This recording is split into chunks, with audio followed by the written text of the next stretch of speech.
আসসালামু আলাইকুম রহমতুল্লাহি ওবরাকাতু। আমার হাতের যে বইটা দেখতে পাচ্ছেন, বইটার নাম হচ্ছে ইসলামী খেলাফত, ধারণা, কাঠামো, আমাদের কর্তব্য। চেতনা পাবলিকেশন থেকে বইটা প্রকাশিত। খেলাফত মানে হচ্ছে রাষ্ট্র ব্যবস্থা। ইসলামী দৃষ্টিকোণ থেকে ইসলামী রাষ্ট্রের যে কাঠামো, ইসলামী রাষ্ট্রের যে ধারণা, বর্তমান আমরা যেই সমাজে বসবাস করছি, সেম ইসলামী সমাজ হলে, ইসলামী রাষ্ট্র ব্যবস্থা যদি থাকতো, পূর্ণাঙ্গ একটি কাঠামো থাকতো আমাদের। বাট আমরা তো আসলে ইসলামী খেলাফতে নেই, বা ইসলামী খেলাফত পূর্ণাঙ্গভাবে বর্তমানে কোনো দেশেই আসলে ইসলামী খেলাফত নেই। কিন্তু সেই আমরা বাংলাদেশ আজকে 50 বছরের ঊর্ধ্বে প্রতিষ্ঠা পেয়েছে। এই বাংলাদেশ স্বাধীন হয়েছে। বাংলাদেশ, ভারত, পাকিস্তান কিংবা বর্তমান বিশ্ব ব্যবস্থা অনেকটাই গণতান্ত্রিক বিশ্ব ব্যবস্থা। অর্থাৎ গণতন্ত্র এটা একটা রাষ্ট্র কাঠামো, যেটা বর্তমানে বাংলাদেশ, ভারত, পাকিস্তান কিংবা হচ্ছে পুরোপুরি মোটামুটি পুরো পৃথিবী বলা চলে যে গণতান্ত্রিকভাবে চলছে, কিছু কিছু রাষ্ট্র ছাড়া। যাই হোক, তো আজকে মূলত হচ্ছে ইসলামী খেলাফত এই বইটা সম্পর্কে কথা বলবো। মূলত হচ্ছে বইটা আমি পড়ছি, রানিং আছি, চেতনা পাবলিকেশন থেকে প্রকাশিত। এই বইটা আমি রানিং আছি, টুকটাক পড়ছি আর কি। বইটা মূলত আমি চেতনা পাবলিকেশনের এই ইসলামী খেলাফত বইটা আমি অল্প অল্প পড়ছি। তো আমার কাছে মনে হয়েছে যে বইটা আসলে সবারই পড়া উচিত। কেন সবার পড়া উচিত? আমরা যারা বেসিক্যালি, আমি মাদ্রাসা ব্যাকগ্রাউন্ডের, তাদেরকে বলবো যে মাদ্রাসা ব্যাকগ্রাউন্ডেও হচ্ছে ইসলামী রাষ্ট্র ব্যবস্থা, ইসলামী খেলাফতের একদম পূর্ণাঙ্গরূপে কোনো বই পড়ানো হয় না।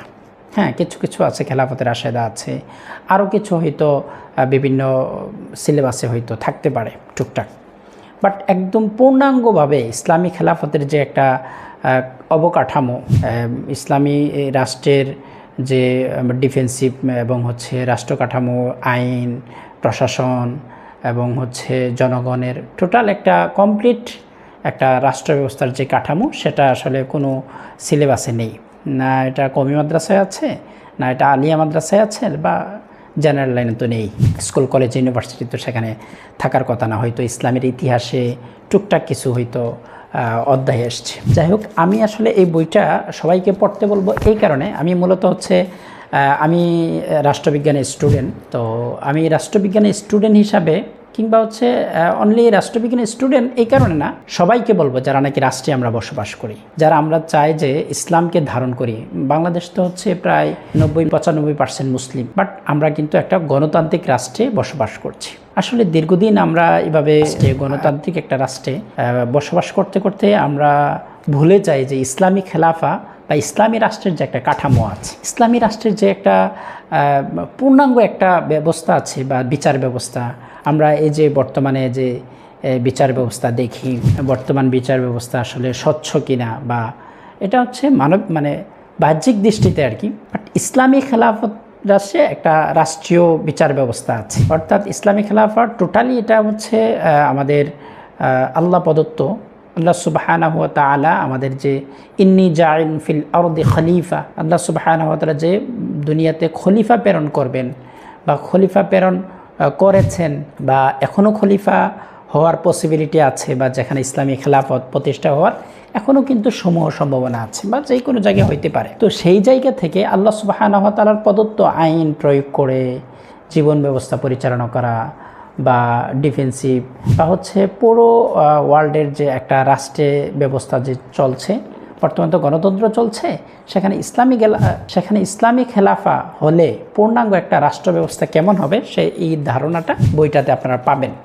তো বলছিলাম যে মূলত আপনাকে পড়া উচিত, প্রত্যেকটা মুসলমানকে পড়া উচিত। কারণ আমাদের এই বাংলাদেশে 90-95% মুসলমানদের আমরা অনেকেই জানি না, দীর্ঘদিন গণতান্ত্রিক রাষ্ট্রে বসবাস করার দরুন আমরা পূর্ণাঙ্গ একটা ইসলামী রাষ্ট্র যে হতে পারে, তার যে একটা কাঠামো আছে, বা এটার যে খলিফা, আল্লাহ প্রদত্ত আইনে খলিফারা যে দেশ পরিচালনা করেন, সেখানে আইন, নীতি এবং হচ্ছে মানুষের সামাজিক ব্যবস্থা, রাষ্ট্রীয় ব্যবস্থা, আন্তর্জাতিক ব্যবস্থা কী ধরনের হবে, হ্যাঁ, খলিফা নির্বাচন, রাষ্ট্রপ্রধান, আমাদের বর্তমানে যে আমরা গণতান্ত্রিকভাবে ভোটের মাধ্যমে রাষ্ট্রপ্রধান নির্বাচন করি, বা ইসলামের দৃষ্টিতে আসলে রাষ্ট্রপ্রধান নির্বাচনের পদ্ধতি কী, এবং বিচার ব্যবস্থাগুলি কেমন হবে, হ্যাঁ, আইন কীরকম হবে, বর্তমানে যে আমরা নৈরাজ্য দেখি, খুন, দর্শন, হত্যা, এগুলির আসলে ইসলামে বিধিবিধান অনুযায়ী কি, এটার তো আসলে আমাদের কাছে কোনো আমরা কোনো মতবাদ বা কোনো কিছু ইসলামিক দৃষ্টিকোণ থেকে দেখি না। বর্তমান যেগুলি চলছে অনেকটা গণতান্ত্রিকভাবে, যেগুলো নাকি আসলে যারা মুসলিম না অমুসলিম মূলত তাদের ফর্মুলা এবং তাদের যে সিস্টেমে আমরা চলছি। তো মূলত আমরা মুসলমানরা আমাদের জানা উচিত যে অ্যাকচুয়ালি ইসলামী রাষ্ট্র ব্যবস্থা ক্ষমতাটা কেমন। তো এই যদি মনে করেন যে আপনার আসলে জানা উচিত, প্রত্যেকজন মুমিনকে জানা উচিত, প্রত্যেকটা মুসলমানকে জানা উচিত। হ্যাঁ, আমরা না জানার দরুন, আমরা আমাদের সামনে এরকম একটা রোডম্যাপ না থাকার দরুন আমরা হারাম জিনিসকেও, মানে যেটা নাকি হারাম বা নিষিদ্ধ, কুফর, সেটাকে আমরা খুবই সহজেই মেনে নিচ্ছি। আমাদের কাছে কারণ কোনো ইসলামের যে আমরা নিজেরাও পড়াশোনা করি না, বা অধিকাংশই তো হয়তো মানে 10% ধরেন মানুষ পড়াশোনা করছে বা মাদ্রাসায় পড়েছে, বা একটু যারা সচেতন তারা হয়তো মাদ্রাসায় পড়েছে, এগুলি তারা একটা দিনই একটা মাইন্ড রাখে। বাট অধিকাংশ মানুষই, প্রায় 90% মানুষই কিন্তু অসচেতন। বা আমাদের যে রাষ্ট্র ব্যবস্থা, আমরা কিন্তু পলিটিক্যালি যে মোটামুটি বলা চলে যে সবাই আমরা ইনভলভ, অন্তত ইনভলভ না হইলেও আমরা মতামত পেশ করি, আমরা ভোট দেই, আমাদের নেতা নির্বাচন করি।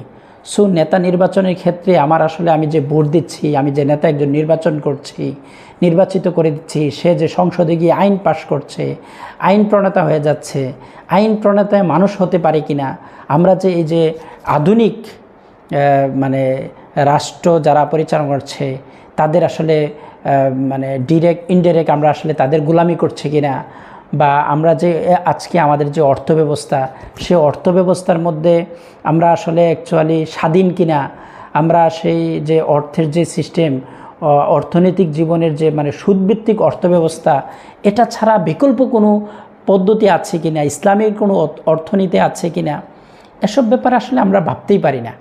আমরা যে পদ্ধতি দেখছি, আমরা যে সিস্টেমে বড় হচ্ছি, 20 বছর, 30 বছর, 40 বছর আমরা যে সিস্টেমটা দেখে যাচ্ছি, এটার বিকল্প আমরা চিন্তা করতে পারি না।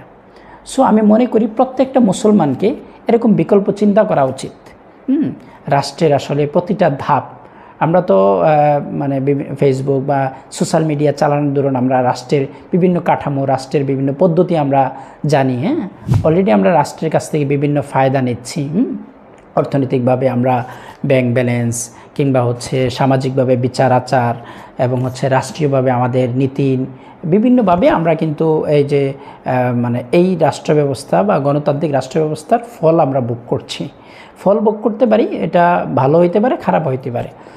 মানে এই যে এর বিপরীতে ইসলামী রাষ্ট্র ব্যবস্থা আসলে কেমন হওয়া উচিত, আসলে এই গণতান্ত্রিক সিস্টেমটা থেকে আমরা ভিন্ন কোনো জীবন ব্যবস্থা গ্রহণ করলে আমাদের জীবনে উন্নতি আসবে কিনা, বা আমরা যে আসলে মানে যে সিস্টেমে চলছি এই সিস্টেমেই কি শান্তি কিনা, বা ভিন্ন কোনো হইতে পারে কিনা, এই যে একটা মানে চিন্তা, এটা আপনার দুয়ার খুলে দেবে কিন্তু বইটি পড়লে। কোরআন হাদিসের, বিশুদ্ধ হাদিস এবং কোরআন আমি কিছু অংশ পড়েছি, তো সেই ক্ষেত্রে কোরআনের রেফারেন্স, আয়াত দিয়েছে, হাদিসের রেফারেন্স দিয়েছে। যেহেতু আমরা কোরআন ও হাদিসের বিশুদ্ধ যে দিন রয়েছে সেখান থেকে কিন্তু আমরা গ্রহণ করব। সো এই বিষয়গুলি খুবই গুরুত্বের সাথে উল্লেখ করেছেন। আপনারা চাইলে আমরা যারা সাধারণ জনতা আছি, আমরা যারা প্র্যাকটিসিং মুসলিম আছি, আমরা যারা নামাজ, রোজা, হজ, যাকাত প্রদান করি, তারাও চাইলে কিন্তু এই বইটা পড়তে পারেন। যে ইসলামী রাষ্ট্র ব্যবস্থা যদি আমাদের কাছে আমরা পাইতাম, তাহলে সেই ক্ষেত্রে আসলে সমাজটা কতটা সুন্দর, মানে পৃথিবীটা যে কতটা সুন্দর হতে পারত। মানুষ কিন্তু আসলে জানে না যে অ্যাকচুয়ালি মানুষের জন্য কোনটা কল্যাণ আর কোনটা ক্ষতিকারক। এটা একমাত্র জানেন আল্লাহ সুবহানাহু ওয়া তাআলা। আল্লাহ সুবহানাহু ওয়া তাআলা মানুষকে বানিয়েছেন, তার কোনটা কল্যাণ, কোনটা ক্ষতিকারক, সব কিছু আল্লাহ সুবহানাহু ওয়া তাআলা কোরআনের মধ্যে বলে দিয়েছেন। রাসূলুল্লাহ সাল্লাল্লাহু আলাইহি সাল্লামকে প্রেরণ করে তার প্র্যাকটিক্যালি দেখিয়ে দিয়েছেন যে এটা আসলে অবৈধ, এটা বৈধ, বা এটা মানুষের গোলামি।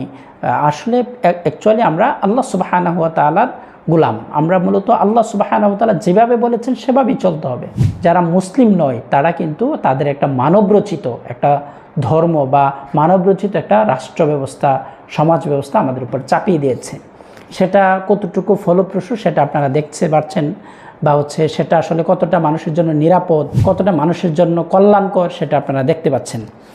এর বিপরীতে আল্লাহ সুবহানাহু ওয়া তাআলা প্রদত্ত যে আইন, আল্লাহ প্রদত্ত যে নিয়ম পদ্ধতি, এগুলি ফলো করলে যে মানুষ কতটা শান্তিতে বসবাস করতে পারবে, দুনিয়া ও আখেরাতে কতটা আমরা সফলতা অর্জন করতে পারবো, সেটাই কিন্তু আমরা ইসলামী খেলাফতের মাধ্যমে আমরা জানতে পারি। সো এই বইটা পড়লে আমি খুব বেশি বলতে পারিনি, মানে এখানে তো অনেক কিছুই আছেন, আমি জাস্ট শুধু কেন আপনারা বইটা পড়বেন, অ্যাজ এ মুসলিম হিসাবে আপনার জানা উচিত যে ইসলামী খেলাফত কী জিনিস।